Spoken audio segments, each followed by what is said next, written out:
ಹಾವೇರಿ ಜಿಲ್ಲೆಯ ಬ್ಯಾಗವಾದಿ ಗ್ರಾಮದಲ್ಲಿ ಮಕ್ಕಳ ಮಾರಾಟದ ಜಾಲ ಭಯಭೀತಿ ಇಲ್ಲದೆ ನಡೀತಾ ಇದ್ದು ಆತಂಕಕ್ಕೆ ಕಾರಣವಾಗಿದೆ. ಇದಕ್ಕೆ ಸಂಬಂಧಪಟ್ಟಂತೆ ಹಾವೇರಿಯಲ್ಲಿ ರಾಜ್ಯ ಮಕ್ಕಳ ಹಕ್ಕುಗಳ ರಕ್ಷಣಾ ಆಯೋಗದ ಸದಸ್ಯ ಶೇಖರಗೌಡ ರಾಮತ್ನಾಳ್ ಸುದ್ದಿಗೋಷ್ಠಿಯನ್ನು ನಡೆಸಿ ಆತಂಕವನ್ನು ವ್ಯಕ್ತಪಡಿಸಿದ್ದಾರೆ.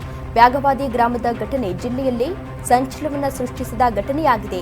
ಬ್ಯಾಗವಾದಿ ಗ್ರಾಮಕ್ಕೆ ತೆರಳಿ ಜನರ ಅಭಿಪ್ರಾಯವನ್ನು ಸಂಗ್ರಹಿಸಿದ್ದೇನೆ. ಮಕ್ಕಳ ಮಾರಾಟದ ಬಗ್ಗೆ ಪೂರಕವಾದ ಜನಾಭಿಪ್ರಾಯ ಸಂಗ್ರಹವಾಗಿದೆ. ಗ್ರಾಮಸ್ಥರ ಜೊತೆ ವಿಚಾರಣೆಗೆ ಪೂರಕವಾದ ಹೇಳಿಕೆಯನ್ನು ಪಡೆದಿದ್ದೇವೆ. ಬಾಲಮಂದಿರದ ಮಗುವನ್ನ ಕೂಡ ಭೇಟಿ ಮಾಡಿ ವಿಚಾರಣೆಯನ್ನ ನಡೆಸಿದ್ದೇನೆ. ವಿಚಾರಣೆಯ ಸಂದರ್ಭದಲ್ಲಿ ಮನೆಗೆ ಅಪರಿಚಿತ ವ್ಯಕ್ತಿಗಳು ಬರ್ತಾ ಇದ್ರು ಎನ್ನುವ ಅಂಶವನ್ನ ಮಗು ಹೇಳಿರುವುದಾಗಿ ತಿಳಿಸಿದ್ದಾರೆ. ಇನ್ನು ಮಕ್ಕಳ ಕಳ್ಳ ಸಾಗಣೆಯ ಪ್ರಮುಖ ಆರೋಪಿ ಲಕ್ಕವ್ವ ಮದುವೆಗೆ ಹೆಚ್ಚು ಪ್ರೋತ್ಸಾಹವನ್ನ ಕೊಡ್ತಾ ಇದ್ಲು ಎನ್ನುವುದು ತಿಳಿದು ಬಂದಿದೆ. ಕೆಲಸ ಕೊಡಿಸ್ತೇನೆ ಎಂದು ಕರೆಸಿ ನಿರುದ್ಯೋಗದ ದುರ್ಬಳಕೆಯನ್ನ ಮಾಡಿಕೊಳ್ತಾ ಇದ್ಲು ಎನ್ನಲಾಗ್ತಿದೆ. ಇನ್ನು ಆರೋಪಿಯ ಒಂದು ಹಂತದ ವಿಚಾರಣೆ ಕೂಡ ಮುಕ್ತಾಯಗೊಂಡಿದೆ ಎಂದು ತಿಳಿಸಿದ್ದಾರೆ.